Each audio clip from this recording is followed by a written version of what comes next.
this past season. Only the Jets and Niners had fewer. Meanwhile, the Raiders continue on their rebuild, adding the 14th pick in this year's draft and Baltimore's first rounder next year. We now welcome in CBS Sports NFL analyst and 10-year NFL defensive lineman, Lige Douzable. Lige, we had a feeling, we knew this day was coming. The Raiders finally move on from the franchise pass rusher, and now the Ravens can reap the rewards. Yeah. What was your reaction to this blockbuster trade? So to your point, Claudia, we knew there could be a potential for Maxx Crosby to be traded. Ultimately surprised us the Baltimore Ravens, because when you just look at their history, they usually trade players away for first-round picks. Orlando Brown was the left tackle for them. They traded him to the Kansas City Chiefs. Hollywood Brown, they traded him away to the Arizona Cardinals, right? Those are both draft picks. The Ravens are synonymous with building it within the draft and then letting players walk to get compensatory picks. So this is one of the few years they're being aggressive to get a guy like Maxx Crosby. So ultimately surprised. But I love the move, Claudia, because it's all about maximizing the time you have with Lamar Jackson. The one area that the Ravens really struggled on defense, now they had some other areas they struggled, but really struggled was getting after the quarterback. They traded away Odafe Oweh to the Chargers. Well, Jesse Minter, who's now the head coach, when he got there, he ended up getting 7.5 sacks for the rest of the season and then 3 sacks in the wild card round. So you see it most seasons with 10+ sacks in Raiders history. Maxx Crosby's second on that list when it comes to the Raiders. And you see right there with Chargers defensive coordinator, now head coach Jesse Minter did once he changed things around for the Chargers. He's a guy that's going to constantly have his defense playing at a high level. We saw Odafe Oweh have a lot of success. Tuli Tuipulotu have a lot of success with the Chargers. Now he gets Mad Maxx Crosby. This is a great move for the Baltimore Ravens because, again, it's all about maximizing your time with Lamar Action Jackson.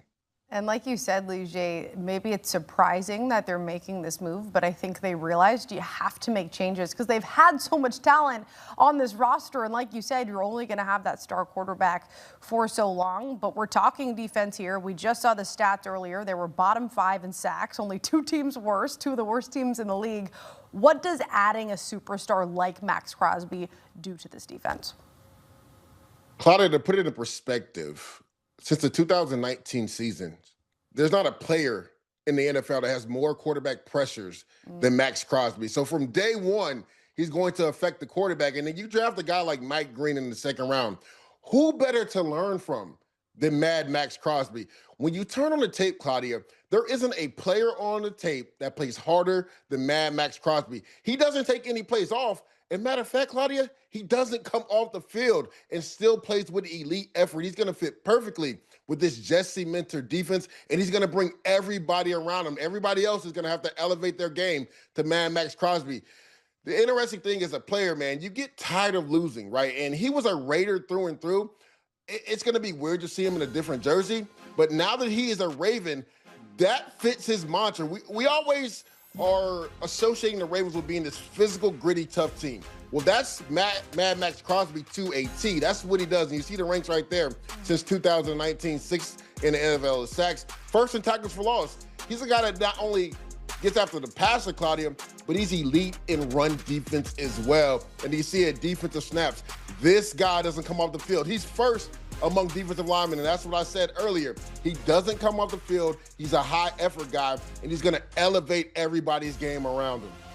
Yeah, and it's funny because during the Combine, Raiders GM John Spytek said keeping Crosby is a no-brainer. We want him for the future, and the Ravens probably sat back and said, yeah, it is a no-brainer. Why aren't we going out there and getting the guy that could be the difference on this defense? Let's talk about the Baltimore Ravens. Where does this put them when we're looking at the big picture of the AFC playoff race? I mean, anytime you have a 2-time MVP and Lamar Action Jackson, you're talked about in that realm of being a Super Bowl contender. This pushes them up to that forefront, right? This was a team last year. There were ebbs and flows to the season. Lamar Jackson missed a few games. But if their kicker makes a field goal, they're hosting a playoff game in the first round of the wild card last year. And maybe they win that game at home, they could potentially go on a run. This is a team that still has Derrick Henry in the backfield, right? They still have talent up and down the roster. So when you add a guy like Mad Maxx Crosby, who's a Defensive Player of the Year category candidate this puts you at the forefront of Super Bowl contenders. So if you're the Ravens, like that's the ultimate goal. They've been to the AFC Championship game. They have not been able to get over the hump and get into the Super Bowl with Lamar Jackson. Now with Maxx Crosby, a guy on defense that, again, is going to elevate everybody else's game on that side of the ball, this puts them at the forefront for Super Bowl contenders in the AFC. Especially, Jay, when you look at that division with the AFC North, there's so many question marks for the other teams. And the Ravens just answered a very big question for themselves on defense. Let's move to the Raiders side of things. They already have the first overall pick. They now add the 14th overall pick to help the rebuilding process. Where do the Raiders go from here? Yeah, they had so many deficiencies when it comes to talent on this roster. And you heard Mr. Spytek talk about potentially not letting Maxx Crosby go. But when somebody offers you 2 firsts and you know you have a bevy of roles to fill, you have to take that into consideration. And that's what he did. To me, this ultimately means Fernando Mendoza is going to be the face of the franchise, because that's what Maxx Crosby was for the Raiders. So this pushes them forward right now. Everything is going to be about Fernando Mendoza going #1 overall. But now they have the draft ammunition to potentially fill in some more holes, because when you look at that defense last year, it was Maxx Crosby, and then everybody else, there was question marks about on that defense. So there were so many holes in that defense. They had a lot of young players that played. You would hope, Claudia, going into their second year, even though it's going to be a new defense, that they would take a step in production and also development as well. But now with the draft ammunition and the draft capital that they have, they can make some moves to really fill out this roster. Free agency hasn't even started yet. We have all of this madness, Lige. Appreciate you. And here's a tweet. I mean, I just love social media because you don't need words anymore.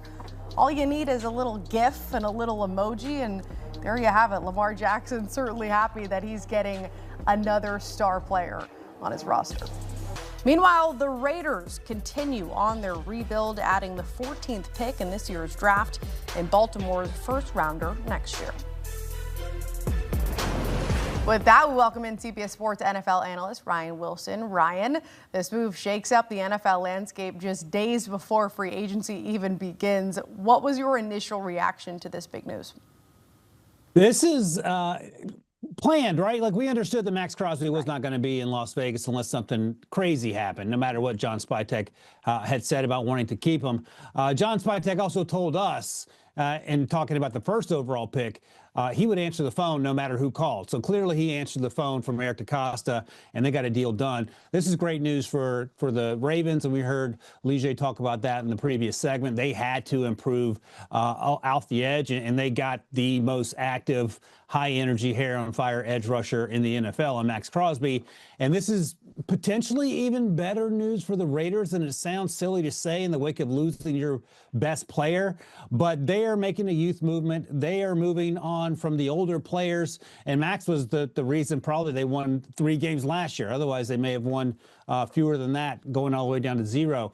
But now they have the ability to stockpile draft picks, build around Fernando Mendoza, and turn this thing around. And then the question becomes, Claudia, is this going to be like a Houston Texans 2023 situation in which you can do it quickly if you get a couple of the picks right, including the franchise quarterback, in which case maybe there's another team in the AFC West that's going to challenge the suddenly vulnerable Kansas City Chiefs?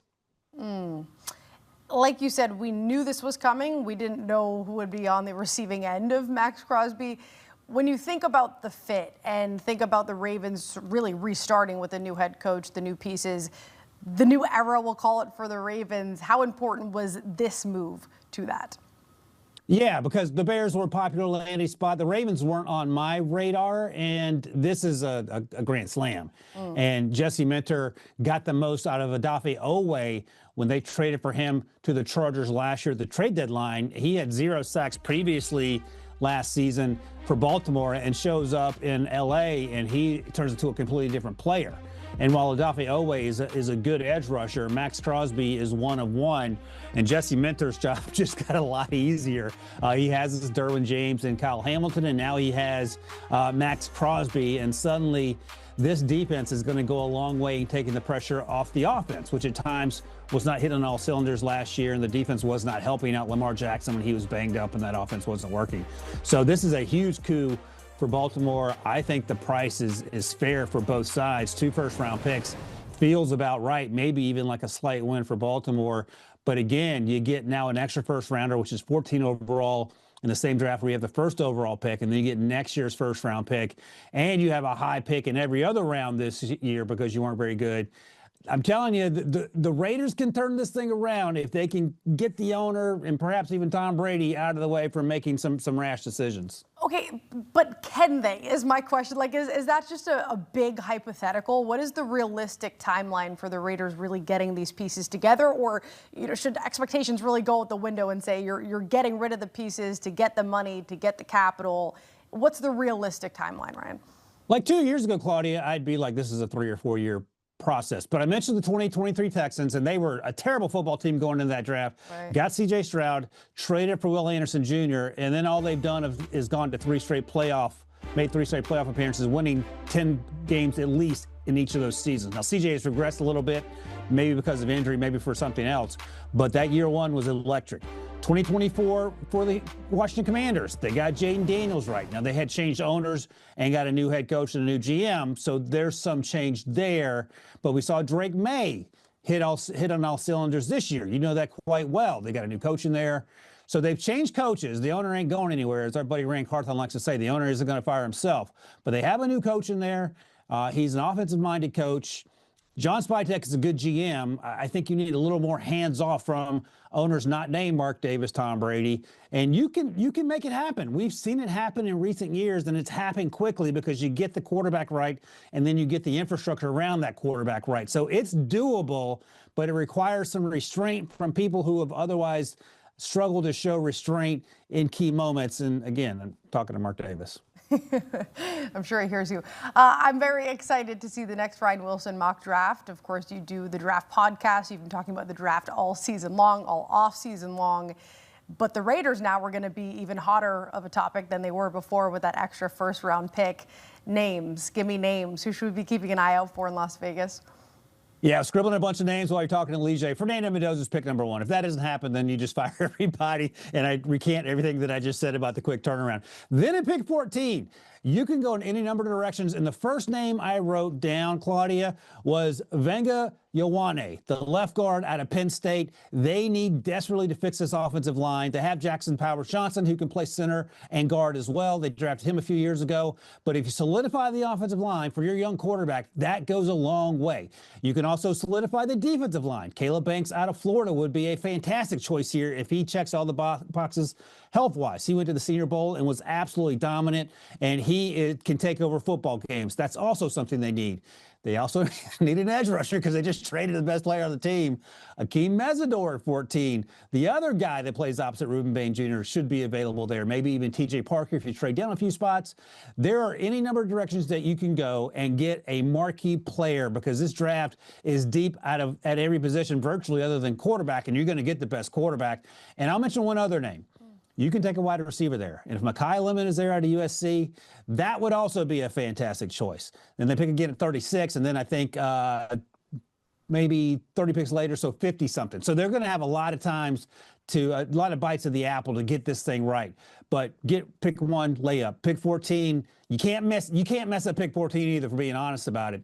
And then after that, we'll see what happens. But I'm pretty excited about this Raiders draft all of a sudden because we knew it'd been Mendoza for what feels like months now, and now we can talk about what pick 14 can do for this team in terms of that quick turnaround that I'm trying to wish into existence. Mendoza and Lemon, I mean, maybe they will be something this year if they do that, Ryan Wilson. Thank you. For 2026 and 2027 first-round picks. That's according to our Jonathan Jones. The Ravens only had 30 sacks this past season. Only the Jets and Niners had fewer. Crosby, meanwhile, has 69.5 sacks since 2019. That's the 6th most in the NFL in that span. Meanwhile, his old squad now, the Raiders, continue on with their rebuild, adding a 14th pick in this year's draft and Baltimore's first rounder next year. We now welcome in NFL on CBS analyst Charles Davis. Charles, it's a Friday. The new league year hasn't even started yet, and we're getting this blockbuster move. How surprised are you with the move and the fit with the Ravens? Hey, Claudia. First of all, as we know, Friday used to be news dump night for everything. Everything you wanted to bury, right? Instead, as you point out, blockbuster. Second, not surprised at all about the trade because this has been in the works for a while. Maxx Crosby finally said, enough. Get me out of Las Vegas. Get me somewhere where what I do on the field will have an impact in terms of wins and losses and is extremely meaningful. And the Raiders realize they are in a full, and I think you used the word already, rebuild. All right. It's going to start with the number 1 pick, likely the quarterback out of Indiana, Fernando Mendoza, and you have to build around him. The roster, not very good. So I'm not pointing out anything people around the league or anyone who watches football doesn't know, but this announces full-fledged rebuild. And to get the number 1 pick overall now you add the number 14 pick in the first round. You had a first rounder next year. You've got to keep adding capital and obviously capitalizing on those picks by getting people who can have an impact on your team. Yeah, rebuild for Las Vegas, and it's been a rebuild, a new era for the Ravens. You bring in a new head coach, you're looking at the pieces around. Usually we talk about a quarterback being really the only position player that can have a major impact on the team, but a player like Maxx Crosby on the defense can be the difference. What does this type of move mean for the new era of Ravens football? I think, Claudia, what it means is they don't see rebuild, they see reload. See adding a piece like Maxx Crosby because they weren't that far away, even in a year where a lot of things went wrong for them last year. Their quarterback played hurt most of the season, wasn't nearly the effective player that he had been in the past. As you said, you're starting over with the head coaching position because John Harbaugh is now in New York. But here comes Jesse Minter, who has experience with Baltimore, understands the Ravens way. And guess what? A young, aggressive, defensive-minded head coach. You're right. 30 sacks last year doesn't cut it for the Ravens. Maxx Crosby, it's not just the sacks, it's the pressure, it's his style of play. And for a defensive end and edge rusher, he rarely misses snaps, which is one of the most unusual things you have. So he continues to help set a culture, a tone, but it plays right into who the Ravens are as an organization. He will play like a Raven probably from the moment he got this phone call. He felt like he was free, and he'll go in there and get after it right away. But the Ravens don't feel like they're that far away. And with Jesse Minter, they believe they have the new energy to go ahead and get back to what they believe is their rightful place in the AFC North. Yeah, Charles, it's so true about just his love for the game too. You saw when they cut him off those last few games in Las Vegas, he's posting videos on social media like, I'm good, I'm healthy, I want to play. So you know he's that was on an abysmal team. That was on a team, if you're going to take some time off and be hurt and not play. But we heard the rumors that, the discussion, how hurt he was during the season and not being able to practice fully, but he wasn't going to miss Sunday. And in games that meant nothing towards playoff or anything else, he was a guy who stormed out of the facility when they tried to shut him down. So you're exactly right. This is what you're getting. And now he expects all of these games to truly mean something starting with this season. Absolutely, because you look at the teams that were going after him, it was those teams that were sort of a defensive piece like this away, a Maxx Crosby away from real playoff contention. The Lions, the Cowboys were part of it. And the Ravens, of course, where it came down to the final game of the season for them, and they ended up on the outside looking into the playoffs. And this was a team that was a Super Bowl favorite heading into last season. They're beyond the point of just making the playoffs, though. Does this move put Lamar and the Ravens back in Super Bowl contention? I think it absolutely does. Look, they're going to have to do a few things offensively, right? Because Tyler Linderbaum, their center, is a free agent. He may be going, and, there's going to be some work here, there, and everywhere. But all in all, remember, it was a field goal miss that kept them out of the playoffs last year when they didn't have their full arsenal of players anyway. You get Lamar Jackson back to full health. He starts over on the offensive side with new coordinator, right? New people running things, new ideas, fresh breath, all of those things. You have to expect this team to be, okay, we still feel like we're one of those teams, and Maxx Crosby puts them right back in that same spot they usually are in, which is one of the teams to contend for the Super Bowl. And as you said, they're past talking about it. They want to actually get there. And think about who's unhappy in their division. If you're Joe Burrow in Cincinnati, this doesn't thrill you at all. Whoever ends up playing quarterback in Pittsburgh, this doesn't thrill you at all, whether it's Aaron Rodgers or someone else. Then think about the other leading contenders in the AFC. And now the thought of a guy wearing 98 in purple flocking at you, it's not exciting for you come playoff time. This might be the final thing that pushes Aaron Rodgers to retire. He's like, you know what? I'm feeling pretty old. I don't know if I want to face Maxx Crosby that many times. Either that, or is there an NFC team that wants me again? Let me just get out of that area. Yeah, it's so true. It's so true. You use the word unhappy, Charles. I think that's a good way to describe how Vegas fans are probably feeling, and the rest of the players on this Vegas roster. But the thing they do have is the draft capital, as we know, which is something special, something they need. What does this deal mean for Clint Kubiak and company? Well, it means you have identified the direction that you are headed.